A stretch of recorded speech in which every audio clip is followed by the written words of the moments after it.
বিগত 17 বছর প্রবাসে থাকি। আর আমার এখানে কথা হলো যে আমাদের দেশের এই দৌলতদিয়া ইউনিয়নের সাধারণ মানুষ হয়রানি হয়, সব জায়গায় গলন্দ হয়, দৌলতদিয়া হয়। আমি তাদের পক্ষ থেকে দুটি কথা দাবি জানাই। এই বর্তমান যে ইউনূস সরকার আছে এবং আমাদের এই এলাকার যত মান্যগণ্য ব্যক্তি আছে তাদের কাছেও, প্রশাসনের কাছে, ইউনিয়ন পরিষদের লোকজনের কাছে, টিওনো সাহেবের কাছে, এই সাধারণ জনগণ যত হয়রানি না হয়। যেমন 100 টাকা বেচলে যদি 5 টাকা খাজনা দেয়, তাইলে এই দেশের সাধারণ জনগণ কি উপকার পায়? এই বিগত 17 বছর অত্যাচার হয়েছে, এখন যেন অত্যাচার না হয় সেই দাবিটা আমি সকল মিডিয়ার সামনে প্রকাশ করলাম।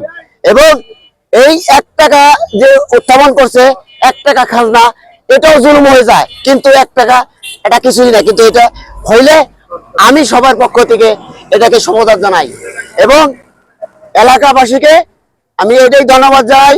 মিডিয়ার সকল ভাইরা নিয়ে যে কথাটা সুন্দরভাবে যত পরিচালনা করে, এই জন্যই এই কথাটা ব্যক্ত করে আমার সাধারণ বক্তব্য শেষ করছি।